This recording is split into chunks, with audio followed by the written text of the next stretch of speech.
Education is a passport to the future, for tomorrow belongs to those who prepare for it today. For every budding student eager to prepare themselves for tomorrow, we present to you DAKSH 2022.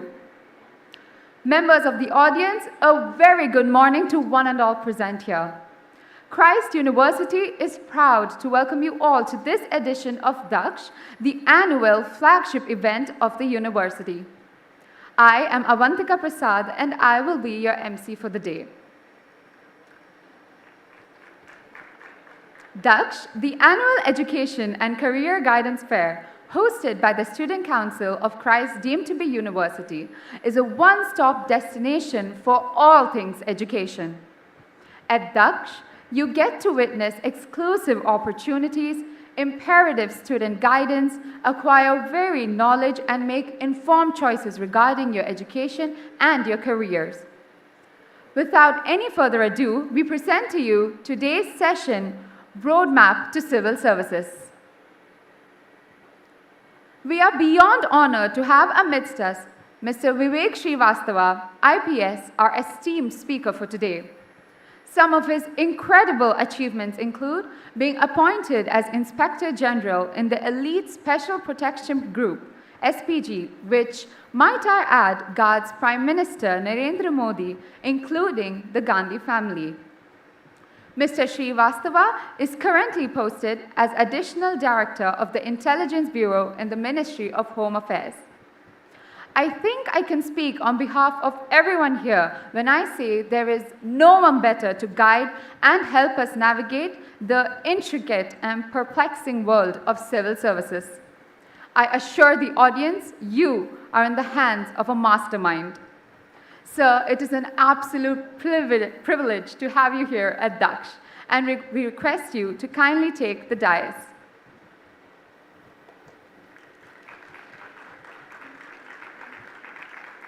Members of the audience, please put your hands together once again and join me in welcoming a man who needs no further introduction, Mr. Vivek Shrivastava, IPS.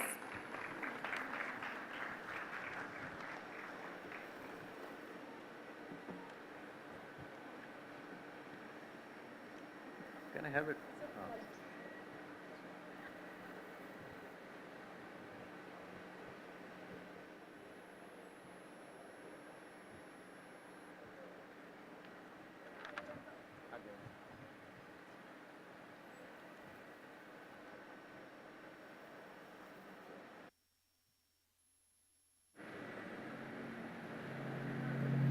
You can put that in your pocket. No, in my pocket here. Okay, fine.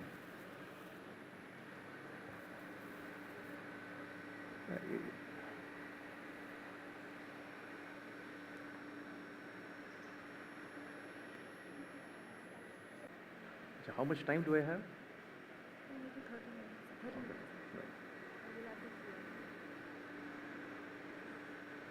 Morning, everybody. So actually, let me tell you, I was really not given a fixed template on what to speak to you. I was only told that I have to share some experiences of mine, and most of the audience in this group would be aspiring civil servants. So, keeping that in mind, I have devised my own presentation or a talk.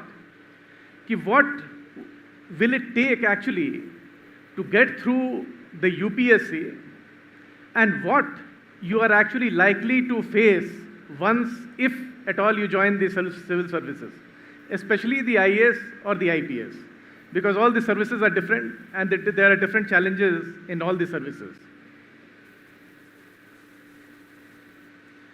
The first thing is about getting in. Now, as most of you would be aware, the one way or the major way of getting in is through the UPSC exam.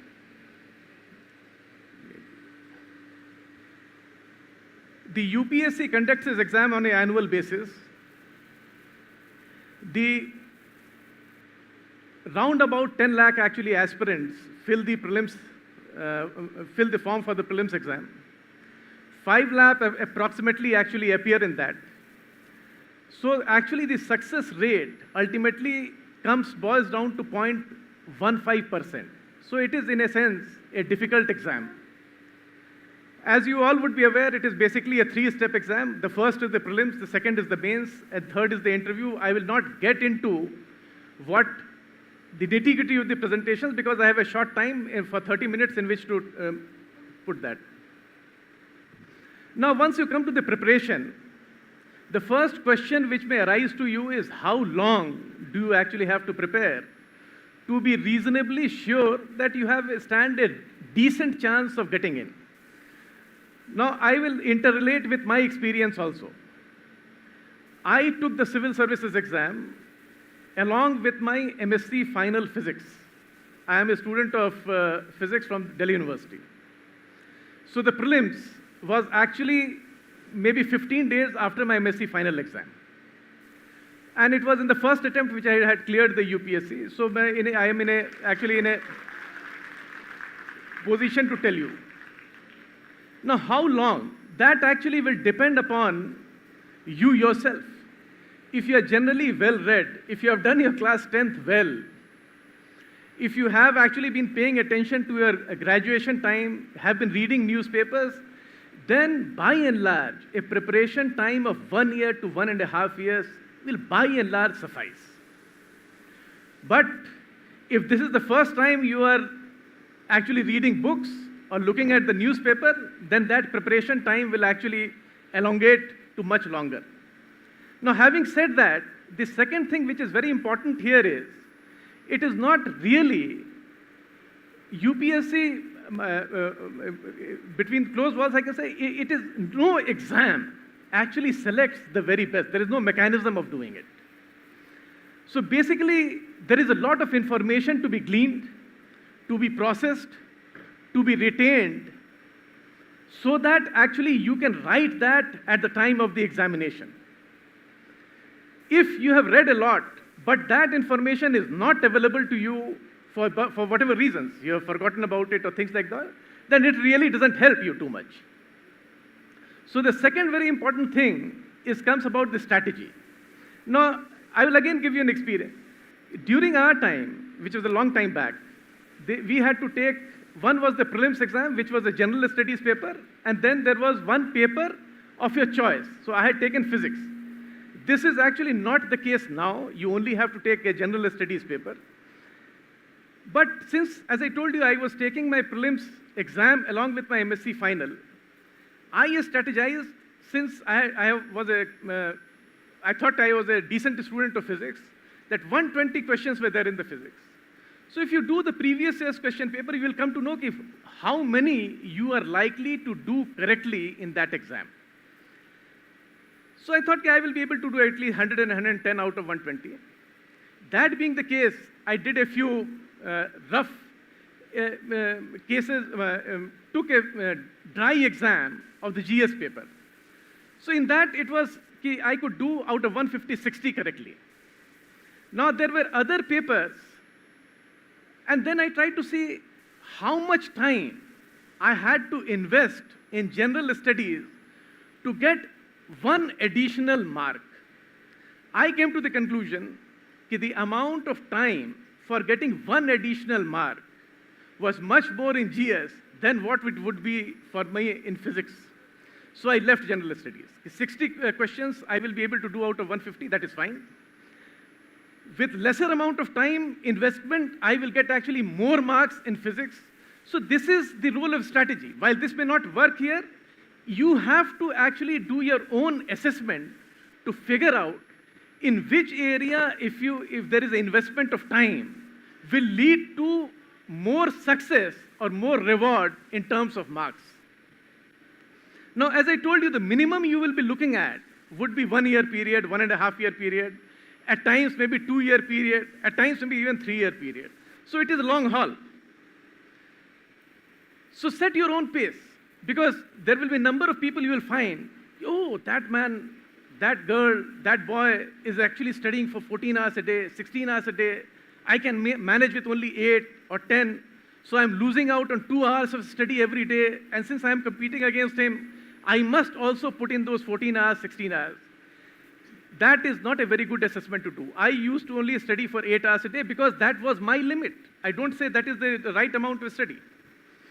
But every person, all of you, will have a different stamina to put in that amount of time per day. It also depends upon how much time, how much you are concentrating at a given point of time. If you concentrate very well, then putting in 14 hours of study may be very, very difficult.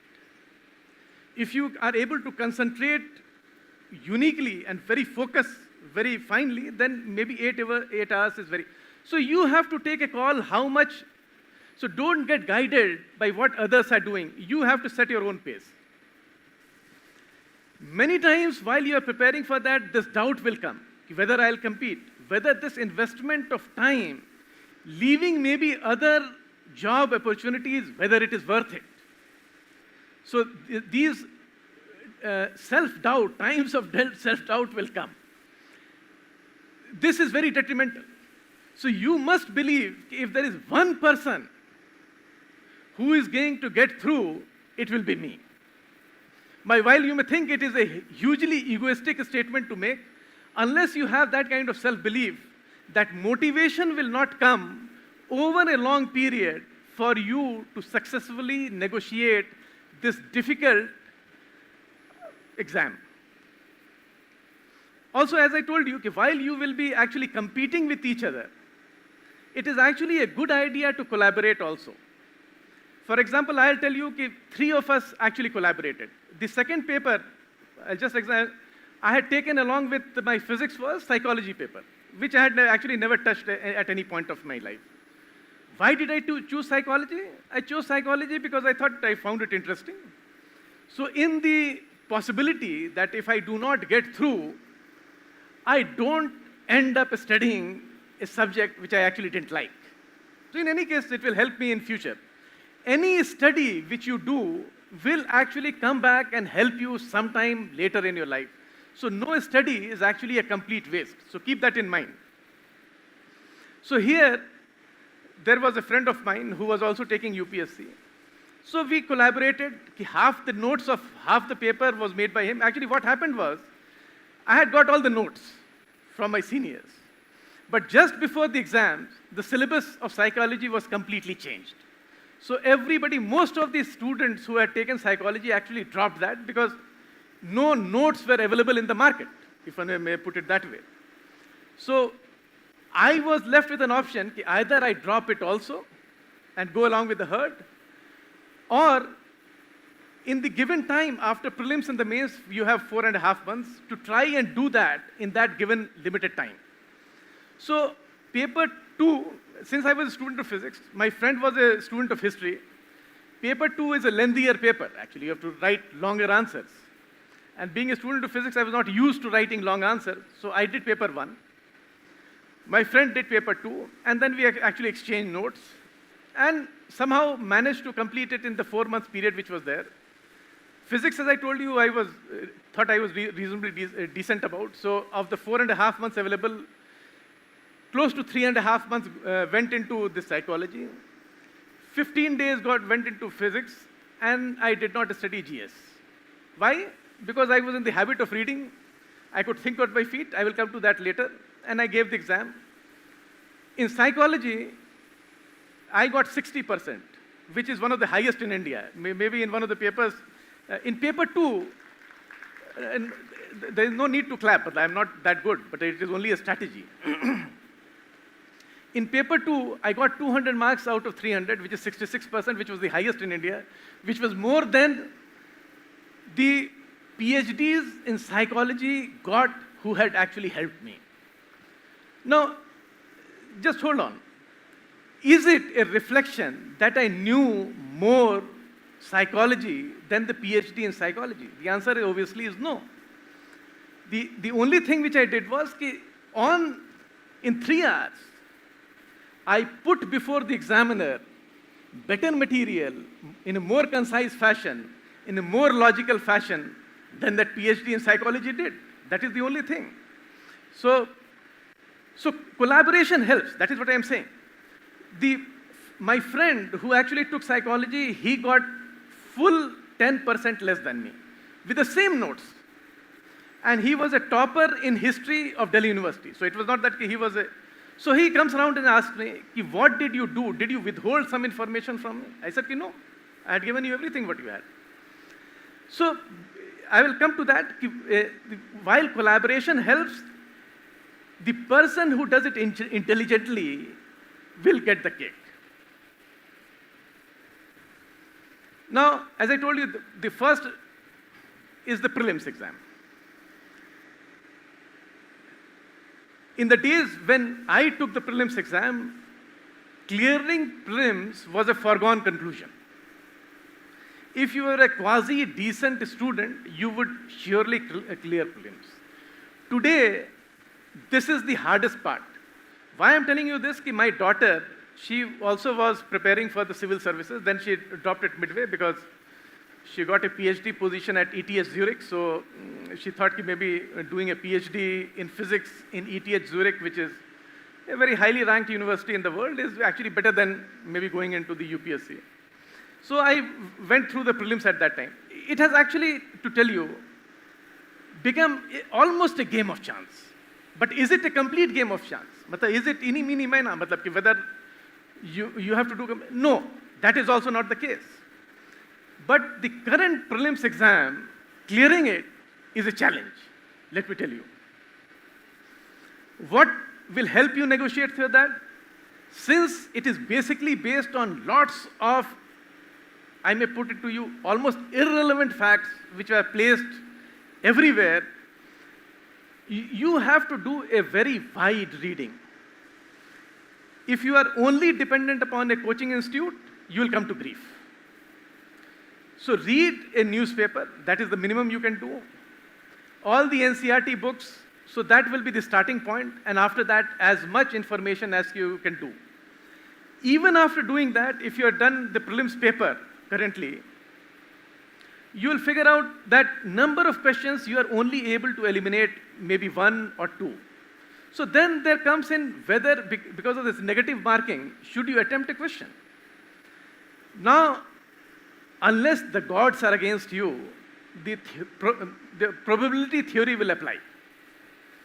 So if there are 4 answers to choose from, if you are able to not eliminate any, then maybe it is not a good idea to guess. Because what will happen is, the negative marking, actually you should do some mathematical reasoning also. What happens is, the choice is 1 out of 4. So probability of success, even if you don't know anything, is 0.25%. So hopefully, if the gods are not against you that day, if you answer 4 on probabilistic fashion, you should get 1 right. So you do a calculation, if only God is playing dice and it is not loaded against you, would you succeed and how much negative marking would be there? You will come to the conclusion, in some exams, it is a good idea to guess. Because the negative marking, if it is 1/3, then it is not on. But if it is 1/4, then you will have a slight advantage, even if you guess, even if you don't know anything. But if you're able to eliminate 1, then your probability of success suddenly rises to 33%. If you're able to eliminate 2, it rises to 50%. And of course, if you eliminate 3, then it is 100%. So this comes under educated guessing and strategy, which you currently, you will have to do. There is no option. And as I tell you, the another thing is, you have, because it has only boiled down to GS, general studies, which none of you would have covered during your undergraduate, even in your postgraduate days. So there will be a wide field of study. So there is a chance of burnout. So as I told you, if you set your pace, then you are in more likely to be in for the long haul, then maybe not in the first attempt, then by the second attempt you may be able to do that.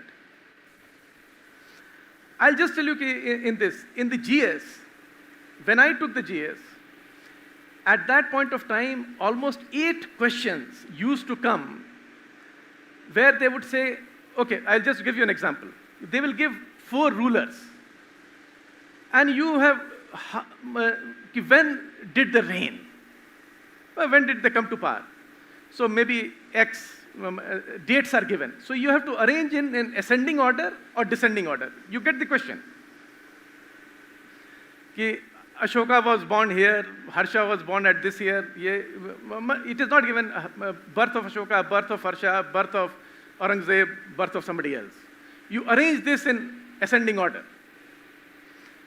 And the answer is given A, B, C, D, C, D, D, A. You have to mark it.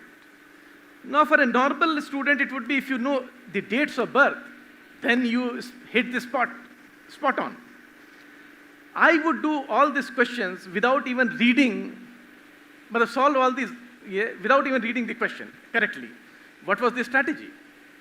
The strategy is any examiner would repeat the right answer more than once. The reason is, if you only do not repeat it more than once, if you only know one, you will be able to do it. So if you're repeating the right answer, so if you horizontally do an intersection of sets, so intersection of sets is the right answer.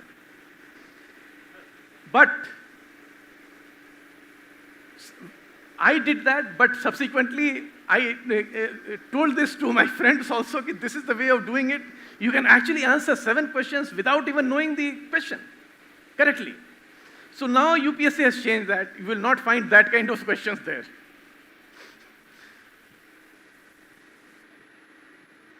Wait.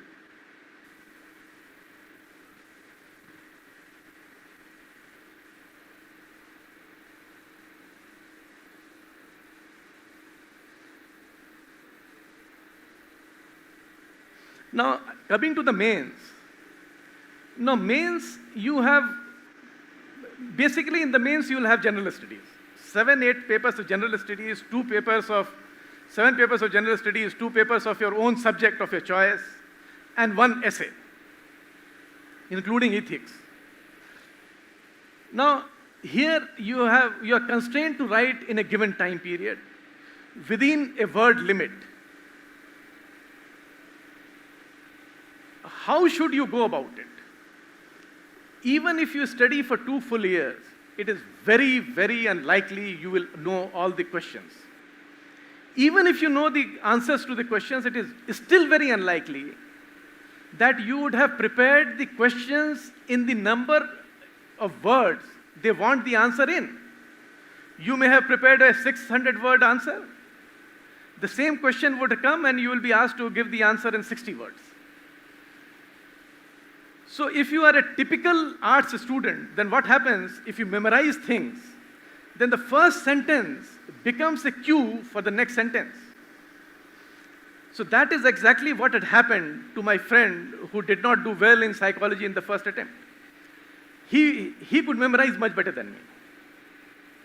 I could not memorize that well because I was not used to memorizing in that fashion. So if that is there, then your ability to think on your feet, reduce an answer which you have memorized for 600 words into 60 words will be very, very difficult.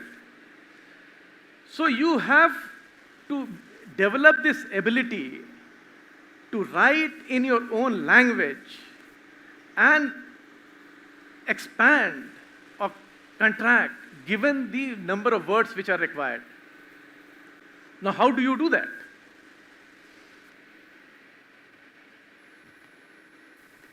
So you have to think on your feet. Because number of questions will also come, the answers you do not know. I'll tell you one question in class 10th, doesn't involve UPSC, but in class 10th, in the pre-boards, in history, I had failed. So my father was very worried, कि भाई board होने वाला है, and you have actually flunked in history. So if this is the way you are going to go, then it will be very difficult to find admission in class 11th anywhere. So okay, fine. So I was under some amount of pressure कि history कुछ ठीक ठाक करना है. So one question came in history about Harsha, I still remember it, long time back. Harsha's conquest inside China. Now I have never heard whether Harsha had ever set his foot in China? Because I try to recall, I mean, Harsha ka map to never appears to be in China, it is always in India. So when did he go?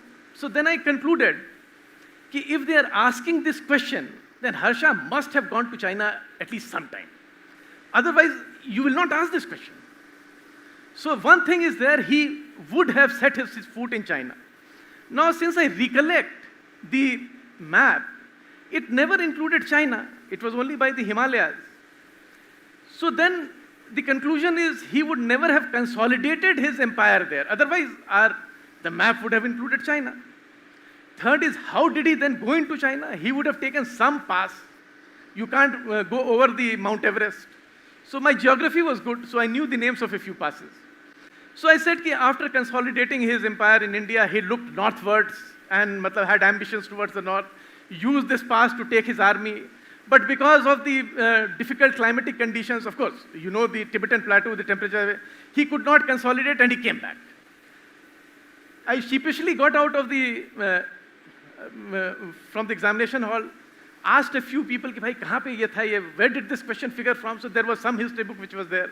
I referred to it and I tell you, it was on the spot, without me knowing anything about Harsha. Again, nothing to climb. What I'm trying to tell you is, don't lose hope. Do not become nervous when you find a question which you do not know. Think on your feet, recollect whatever you know, try to put it there in the best possible fashion. You are competing against the person who is sitting next to you. You only have to do better than him or her.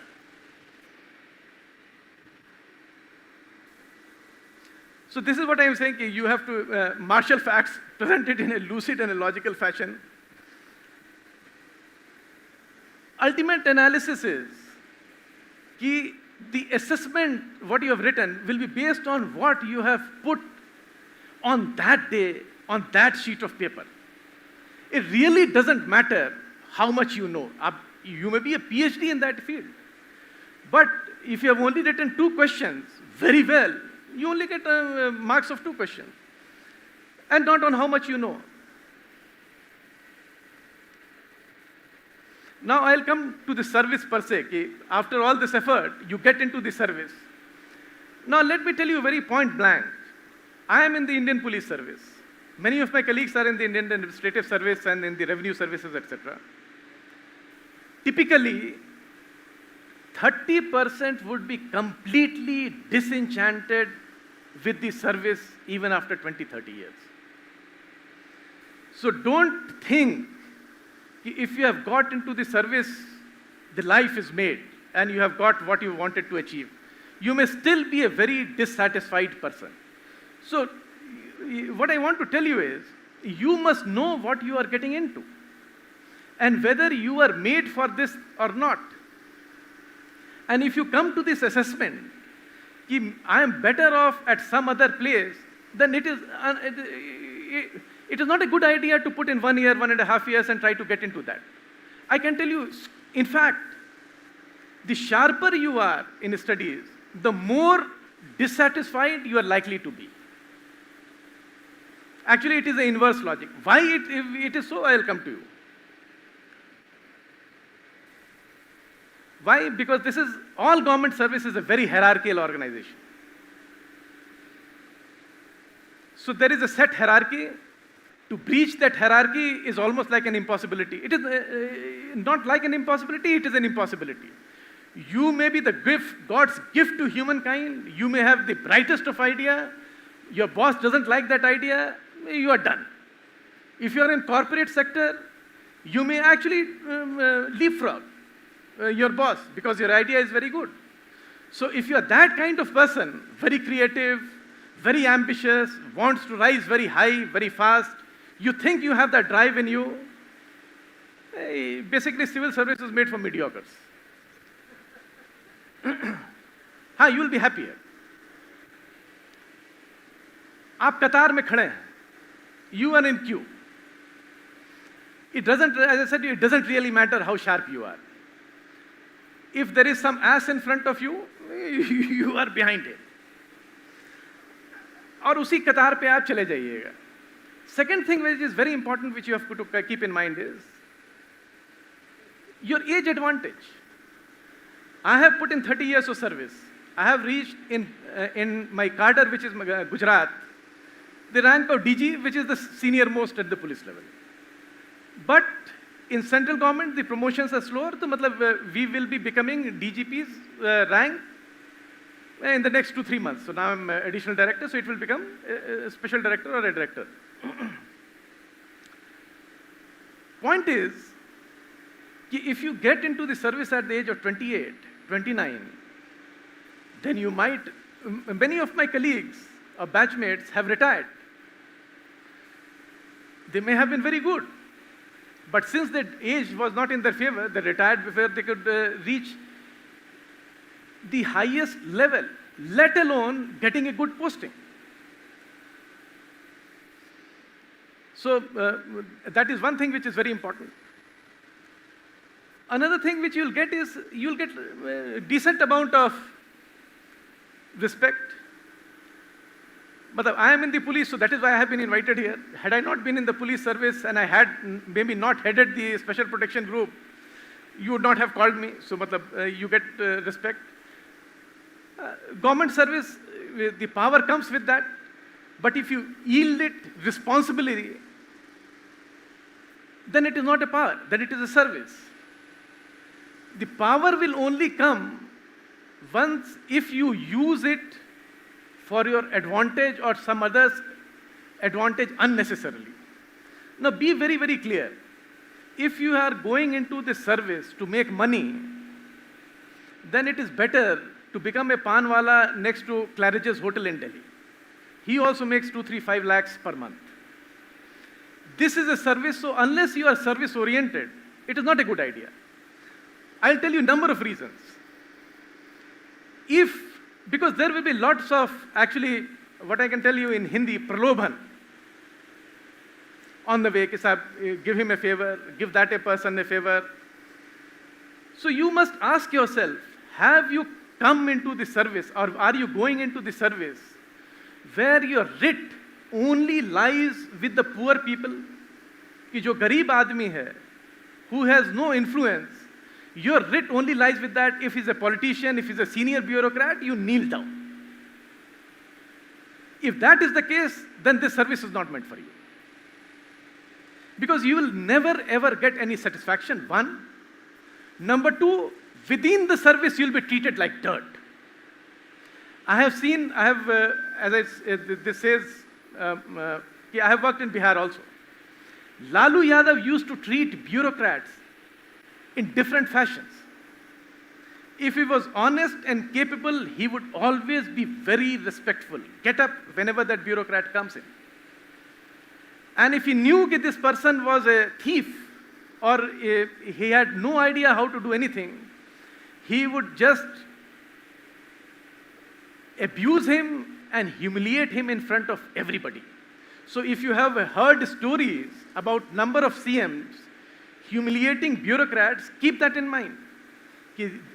Politicians are very, very canny and intelligent, and they know how to deal with people.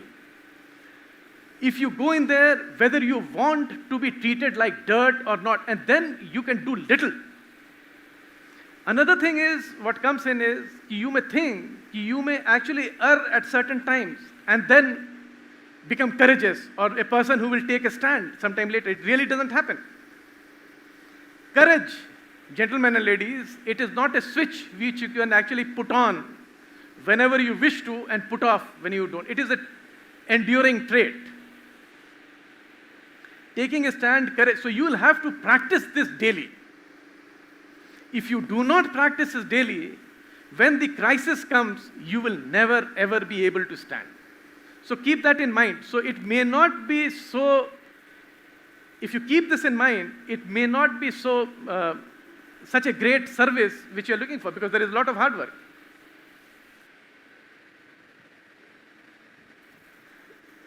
Two great sacrifices which you'll have to make if you get into this. One is family time. God has a very interesting way. If you get into the service, for example, I became the head of the special protection group which looks after the security of the PM.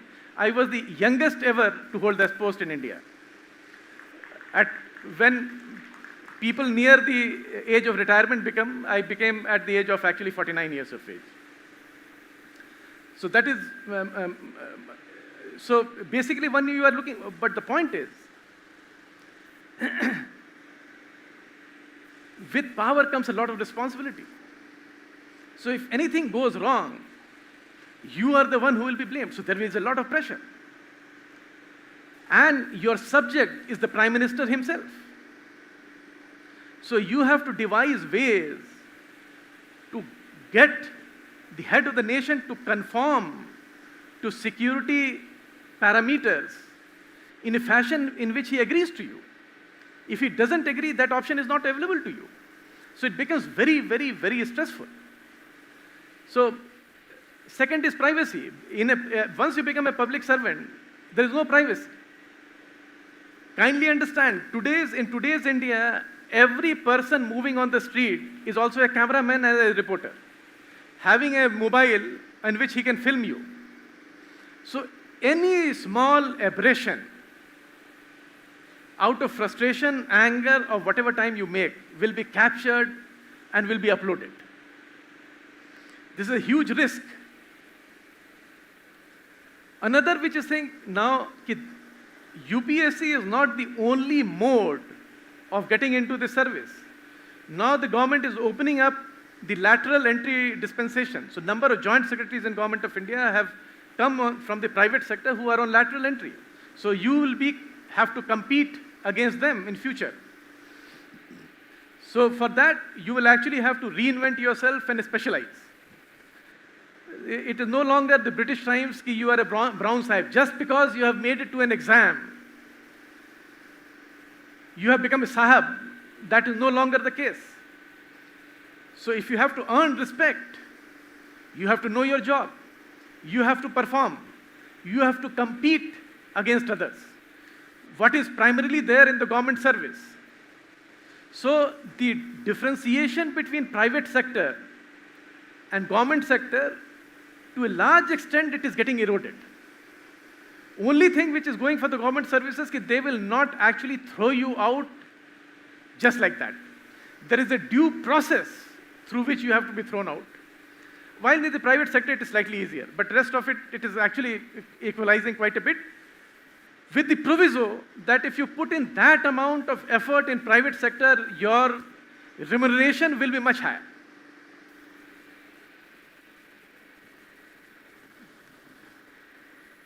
Now I'll come to the last part. What is the mantra for success? This is actually, it will apply everywhere. So it is not only in the government service which is there.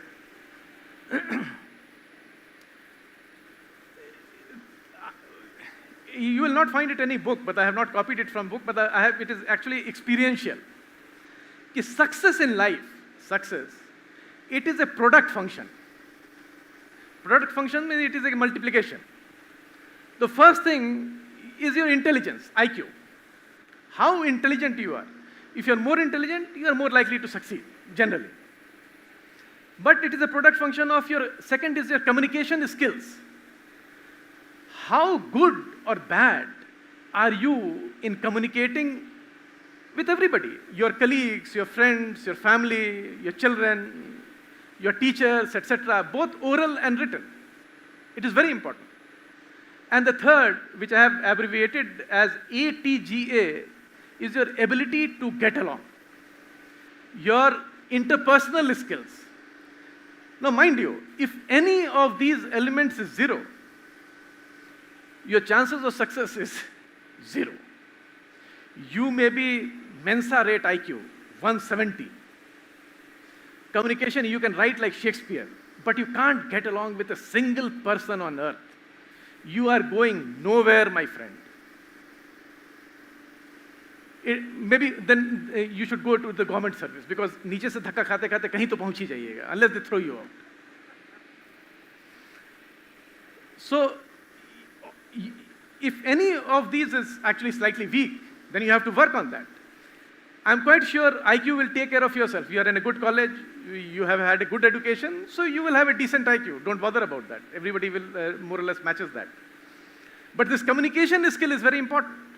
And communication skill is not only words, your facial expression, your body language, what you convey to the other person in totality, not only words, is what I'm meaning when I'm saying communication here. And your ability to get along. Matlab, how not to create enemies.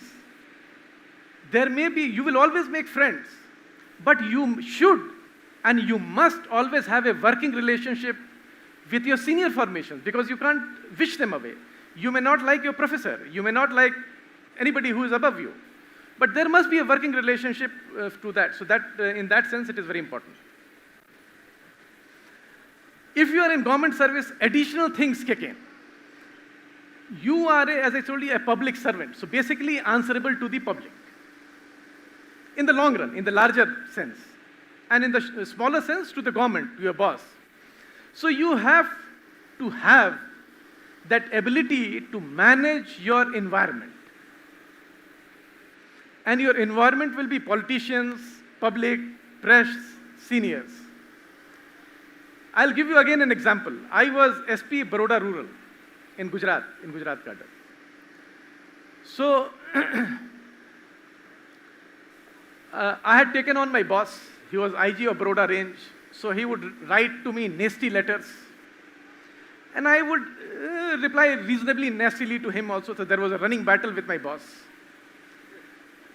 Another was with the press, because press is always snooping on you. They would want information and you will try to deny them information. So there was an adversarial relation with the press. I would not communicate with the public. And seniors also, because I was actually, in young age, you are always too much with yourself. I am very competent, I work very hard. So your seniors actually become, you don't care of them, take care of them. So one day I went to a senior who was there, my DCP there. So he said, you are looking crestfallen. Why is it that? So I told him, look here, brother, these are the problems. So he told me, do you think you are intelligent? Yes, I believe I am intelligent. So can't you manage your environment? He said, you manage your environment. So then I did one thing. I realized that my boss, who was a promoted IPS officer, had always had this sense of competition from a direct IPS. He would think you are not giving him due regard. So then I started going to him on a weekly basis, brief him on the things which is being done. He would offer me tea biscuit, usi ka chai piye, usi ka biscuit khaye, and then he became very fond of me. And he said, you are the only, later he told me, you are the only direct IPS officer I have given outstanding in the ACR. Likewise with the press. So then we devised a way how the press can get certain amount of information, what can be retained, engaged in a dialogue with the press. So then it was managed. So what I'm trying to say is you will have to develop, you can't live in isolation. If you are a scientist, maybe you can do that. But as a civil servant, that is not an option available to you. And last is why, as a civil servant, you will always have to lead. You must either have this leadership ability intrinsically or should have developed an ability to lead.